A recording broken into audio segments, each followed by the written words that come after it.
Anomalie du cariotype. Alors vous avez sans doute déjà entendu qu'il existe des maladies héréditaires. Ça veut dire des maladies qui proviennent en fait des parents. C'est-à-dire que effectivement ce sont des maladies qui sont dues à une anomalie dans l'information génétique. La première anomalie que nous allons voir, c'est la trisomie 21. Donc en fait, ici, la trisomie 21, on peut tout de suite reconnaître une personne qui en souffre parce que le visage va être très très typique avec effectivement un retard mental qui va être plus ou moins important, des malformations cardiaques et une infertilité chez les garçons ainsi qu'une hypofertilité chez les filles. Qu'est-ce que ça veut dire? Ça veut dire que le garçon ne pourra pas avoir d'enfant simplement parce que ses spermatozoïdes ne seront pas bien et donc effectivement il ne pourra pas avoir de descendance. Par contre chez la fille, attention, elle pourrait avoir un bébé, mais on dit qu'elle est hypofertile. Ça veut dire que vraiment il va y avoir de grosses difficultés au niveau de la descendance. Donc si une femme trisomique est enceinte, elle a 50% de risque de transmettre la trisomie 21 et 50% à ce que le bébé soit sain. Donc voilà, mais comme effectivement la fille trisomique est très peu fertile, eh bien ça peut arriver effectivement qu'elle tombe enceinte, mais c'est plutôt dans des cas plutôt rares. Alors, que s'est-il passé? En fait, donc comme on l'a vu, lors de la méiose, la cellule mère va donner donc en fait la naissance de 4 cellules filles, donc la formation de 4 cellules filles. Donc cette cellule mère va se séparer, donc en tout cas se diviser une première fois. Donc on aura donc effectivement 2 cellules filles, mais qui seront déjà légèrement différentes au niveau de l'information génétique. Et en fait, lors de la seconde division, donc en fait ici, eh bien à un moment donné, on va avoir un chromosome qui va mal se répartir et donc on va se retrouver effectivement avec une cellule fille au lieu d'avoir ici 2 chromosomes, il va y en avoir 3. Donc dans le cas de l'être humain, au lieu que la cellule reproductrice ait 23 chromosomes, elle en aura 24. Alors cette erreur de répartition va se faire au niveau de la paire 21, donc ici. C'est pour ça d'ailleurs qu'on l'appelle la trisomie 21. Pourquoi? Parce que tri veut dire 3. Zomie ici, donc effectivement on parle des chromosomes. 21 parce que sur la paire 21. Et donc la trisomie, c'est clairement dû à un accident mécanique lors de la méiose qui permet la formation des cellules reproductrices. Ce risque s'accentue chez les mères âgées de plus de 35 ans. Donc normalement, effectivement, vers 3 mois de grossesse, il y a toutes des mesures qui vont être faites par le gynécologue pour vérifier effectivement l'écartement des yeux, la clarté nucale, etc. Donc la clarté nucale, c'est l'épaississement qui se trouve au niveau de la nuque. Et en fait, toutes ces mesures vont permettre de déterminer s'il y a un risque de trisomie. Donc ensuite, on va donner une proportionnalité de risque. Donc par exemple, on va dire il y a un risque de une naissance sur par exemple 10 000 ou 20 000 d'avoir un enfant trisomique. Dans ces cas-là, en règle générale, il ne se passe rien. Normalement, le risque est quasi nul. Par contre, si on tombe sous un certain seuil, donc par exemple de 1 cas sur 100, alors dans ces cas-là, on va proposer un test sanguin. Donc avant, c'était une amniosynthèse, c'est-à-dire qu'on devait prendre du liquide amniotique et l'analyser. Actuellement, une simple prise de sang permet de déterminer si l'enfant présente un risque de trisomie ou non. Donc la trisomie 21, elle se retrouve assez peu de génération en génération. Donc c'est-à-dire que oui, ça peut se transmettre en génération. Pourquoi? Parce que par exemple, lors de la division cellulaire, effectivement, on va avoir par exemple un ovocyte qui va bien avoir 23 chromosomes. Par contre, on va avoir l'autre ovocyte qui va en avoir 24, puisqu'ici ça va se séparer. Effectivement, on va en avoir 2 d'un côté et 1 de l'autre côté. Mais comme on l'a dit précédemment, la petite fille étant très hypofertile, il y a quand même, le risque de grossesse est quand même très modéré. Et le garçon, lui, est carrément pas fertile du tout. Donc, ce qui fait que ça réduit le risque de façon très importante de transmettre la trisomie 21. Autre anomalie génétique, c'est ce qu'on appelle l'albinisme. Alors, l'albinisme, c'est quoi? C'est un défaut de production du pigment qui permet la coloration de la peau et des yeux. La transparence de la peau la rend très fragile aux UV du soleil. Alors en fait ici, effectivement, c'est un assez gros problème.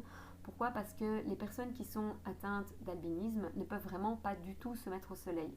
En effet, dans votre peau, vous avez donc des pigments qui vont foncer lorsque vous vous exposez au soleil. En fait, ces pigments qui vont foncer lorsque vous êtes au soleil va protéger au maximum votre peau.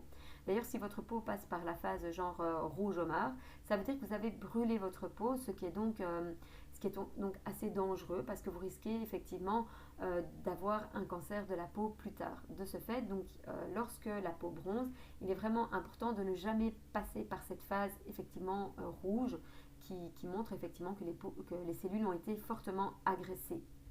Les pigments donc en fait vont foncer et protéger votre peau. Comme les albinistes n'ont pas ce pigment, eh bien en fait ils vont littéralement cramer au soleil. Et donc comme ils vont chaque fois brûler, que leur peau va être brûlée à chaque fois, ils ont un risque très très très important de développer un cancer. On constate par exemple que les animaux qui présentent justement l'albinisme, donc ce sont des animaux qui auront un pelage très blanc, des yeux comme ça qui sont un peu rouges, et bien ces animaux-là ne vont pas vivre très très longtemps lorsqu'ils sont exposés au soleil. Alors à quoi est due cette anomalie? C'est dû à une mutation qui se situe sur le chromosome 15. Donc une mutation, c'est quoi? C'est qu'à un moment donné, donc de nouveau, lorsqu'il y a recopiage des chromosomes. Donc ici, voilà, donc ici, vous voyez, quand on avait la cellule mère, il y a eu un moment, un recopiage de cette information génétique pour pouvoir effectivement doubler l'information génétique afin que lorsqu'il y aura la division, qu'on ait le même nombre de chromosomes à gauche et à droite. En fait, qu'est-ce qui va se passer? C'est que lors de ce recopiage, il va y avoir en fait des erreurs de recopiage. Normalement, nous avons des sentinelles qui permettent de venir réparer ces erreurs de recopiage. Mais il faut savoir que parfois, ces erreurs ne vont pas être corrigées. Et donc, effectivement, on va avoir donc une anomalie donc sur un tout petit morceau, donc sur un gène qui est sur le chromosome. Donc, je reprends le gène ici. Donc regardez, voilà, on avait donc les bases azotées. Eh bien, imaginons, donc en fait, qu'est-ce qui va se passer? C'est que ici, ça va s'ouvrir. Des bases azotées, donc en s'ouvrant, donc ici, donc toutes les liaisons hydrogènes vont se casser. Et donc en fait, effectivement, on va avoir une base azotée T qui va venir être en complément de la A, puis le G, etc. Et donc on va avoir un recopiage de cette partie du gène. Alors pour vous montrer ça, je vais vous montrer une petite vidéo, ce sera je pense plus facile. Donc ici, forcément il ne faut pas connaître en tout cas vraiment le procédé de recopiage, mais c'est juste pour que vous ayez vraiment une vue de ce qui se passe. Donc ici en fait on est dans le noyau, d'accord? Donc ici voilà, on est dans le noyau. On va voir que dans le noyau, on va avoir les chromosomes, donc ça on a déjà vu. Ensuite donc ce chromosome effectivement qui va se détricoter, donc on va avoir les fibres de chromatine et la chromatine avec les nucléosomes et l'ADN. Et donc ici, on voit effectivement cette échelle donc torsadée d'ADN, donc cette double hélice, où il va y avoir donc par exemple un gène. Donc voilà, ici, on voit le gène. Et là, on voit effectivement donc toutes les bases azotées. Donc on va avoir une structure donc, qui va venir. Et donc en fait, là-dedans, qu'est-ce qu'elle va faire? Vous voyez, elle va séparer en fait les brins d'ADN. Et là, on voit que ceux-ci vont être, donc on ne va pas aller trop vite, mais en effet, vous voyez que là, on a le brin d'ADN ici que l'on veut recopier. Et donc, effectivement, les bases azotées vont venir en fait combler voilà, qui va venir combler en fait la base azotée ici. Donc, c'est comme on avait vu, donc le T va avec le A. Le A, alors ici, c'est vrai qu'il y a une petite subtilité, c'est que dans l'ARN messager, en fait, le T est remplacé par le U, et puis on voit donc le C et le G, le C et le G, donc le T et le A, etc. Et donc on voit effectivement que tout ça va donc être comblé pour avoir donc effectivement ce qu'on appelle un ARN messager. Alors c'est ici en fait qu'on pourrait déjà avoir une erreur en fait. Soit on pourrait par exemple avoir une base azotée qui va venir s'intercaler par exemple entre le C et le A et qui n'a rien à faire là. On pourrait également simplement avoir une base azotée en fait. Au lieu d'avoir le A, on aurait de nouveau un C ou un G. Et donc effectivement, toutes ces erreurs effectivement vont provoquer donc une mutation, un mauvais codage de l'information. Donc ici, dans le cas de la trisomie, de l'albinisme, donc effectivement, au lieu d'avoir ce codage pour ce pigment, on n'aura pas le codage pour le pigment. Et donc voilà, on voit donc tout ce message qui est fait, donc ce recopiage qui va sortir du noyau, parce que attention, en fait, il faut savoir que l'ADN ne sort jamais, jamais, jamais, jamais du noyau, mais par contre, la copie, elle, va sortir. D'accord. Donc ensuite, on va avoir toute une phase effectivement où justement c'est là. Donc je ne sais pas si vous venez de voir, en fait, on va avoir effectivement un check de voir que tout est bien fait, mais parfois ce check ne se fait pas correctement. Donc le message recopié sort, et donc en fait, de nouveau ici, on va avoir donc une autre phase, si vous voulez, où on va avoir des codons, donc des codons de nouveau avec des bases azotées qui vont venir de nouveau se mettre sur le morceau de copie, donc pour refaire l'original en fait. Chaque codon a ce qu'on appelle une acide aminé, donc l'acide aminé, chaque acide aminé va former une protéine.